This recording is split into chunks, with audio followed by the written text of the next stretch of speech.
Spiral staircase.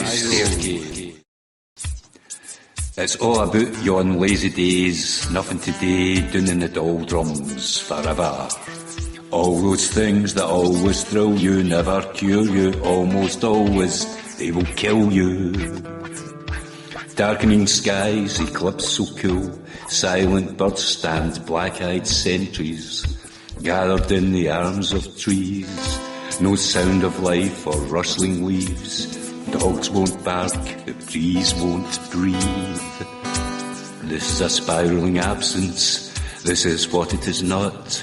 An unconscious act of an absent God, where all is suspended from invisible things. Everything's here in the empty swings.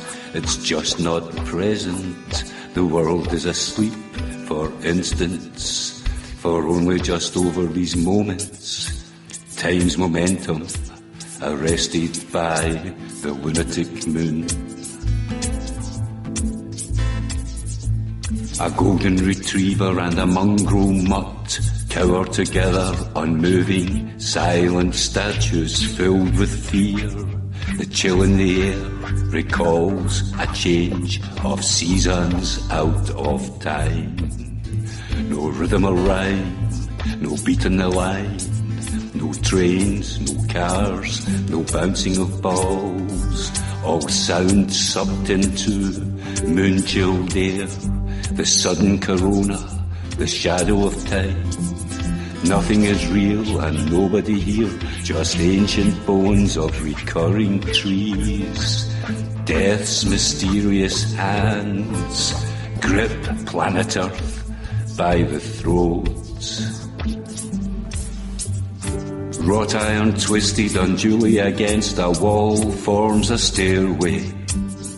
People and other living things might choose to move up and down each step, a portal to a parallel zone of space-time conundrums of then and now, and tomorrow accelerating away cannot converge with today.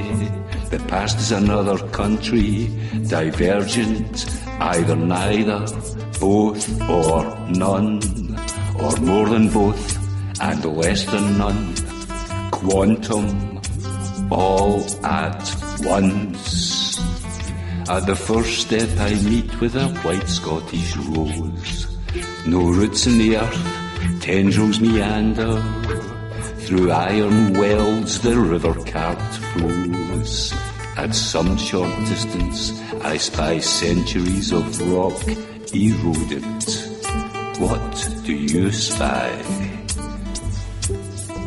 All that time spent brushing my teeth seems inconsequential compared with the time I've spent smoking cigarettes. Yet still I was a little surprised when my teeth fell out of my mouth and a cow jumped over laughter's nursery rhyme. Lunar sugar calendar, bittersweet orb of the passing time. Even more surprising still, my toothbrush was merely a metaphor of an atomic clock. Such perfectly timed decay, never thought I'd see the day. On the second step, a smartphone lies powerless, unable to tell how long it's been since a relic stopped keeping time, the passing time. Not that time or this time, but the time we all pass, which passes regardless. How do you know who you are? What is your future or your past? Now that the battery holds no charge. Roaring out at Central Station onto the concourse to meet by pure chance some random old friend and go and get roaring again.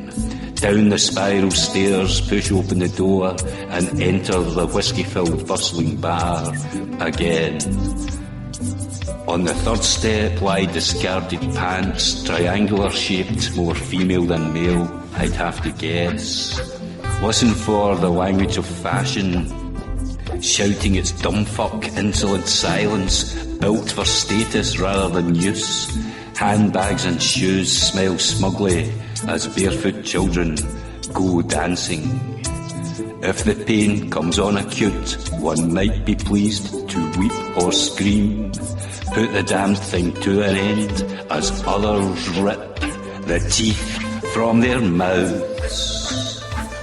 A plastic boat without any sails lies on step 4, no use for a growing human to sail.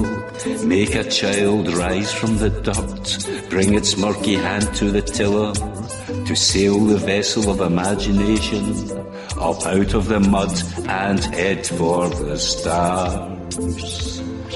Leave to fate those bleeding gums, the toothache is not fatal, but if another pain should come, the fatal kind, call an ambulance and hope someone will arrive on time to keep you alive for a wee while.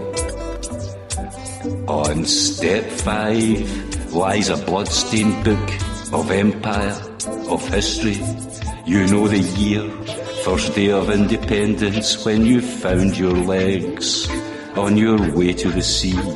Skip around meandering rivers, snow-capped mountains. You know where you are with the British. A brutal face of Janus, always smiling during the robbery. And Robin Hood shot through the heart, an arrow fired by one he thought the closest of friends. Yet and always keep in mind, there is no need to pray. Just let the tears roll down your face and say, good night, old world, good night. On step 6 sits the mask of anarchy. You know that it's over. Such awareness would militate against the fact of its ongoing nature. You notice the river still there, refusing to go away, bringing you water. It must be over, surely. Is it not over?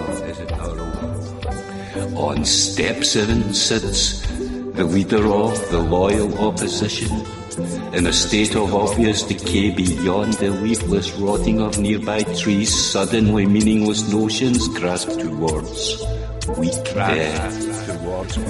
Take a turn for the better, spiraling out from your DNA. From your DNA, unpredictable weather, sunrise astray. Here lies the meltwater of infinite glaciers, though infinite in their numbers, they are not infinite individuals. Each one has sometime turned to vapor, liquidated, gassed, merged with tumults of calm, the ending ocean, boiling, level mammals, boiling them alive along the way. The Glencoe dead lie on the moors, clad in plaid, red with blood of too many generations to make the metaphor count. Who do you think you are, trying to make the metaphor count? Dead ones, what are you like, cozy and warm in pain? The remaining yearning towards your beyond. A peculiar consciousness of being we do not fully understand.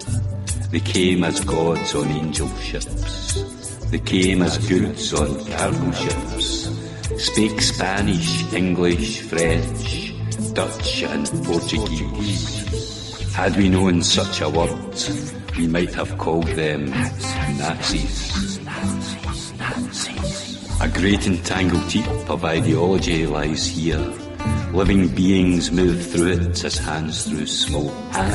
All the glamour of showbiz, all the spectacle of dropping half-dead women and men into the lion's den, chopping off their own hands to avoid becoming thieves, doing deliberately Hiroshima, Nagasaki, looking on in disbelief.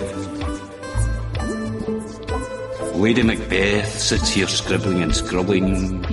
She just can't get clean, she just can't get done with guilt that hangs around her neck. A rotting dog, the stench of it fills her rancid body. The king, the aristocracy, stuck in half-death, never giving peace. Somehow staying alive, Lulu of Denniston.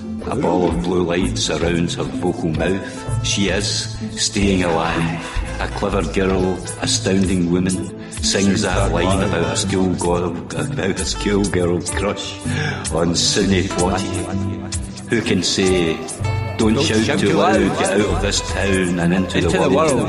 Like a cruise ship, like a nuclear sub, like a pulse of blue light, like a... On the last step sit Tannahill and Gaughan on the Beltane May. They sing in proud but quiet voices Henderson's song of freedom. Local or international, nae cannons or bombs. Their eyes are open and hearts open wider, in the candle light giving voice to tunes.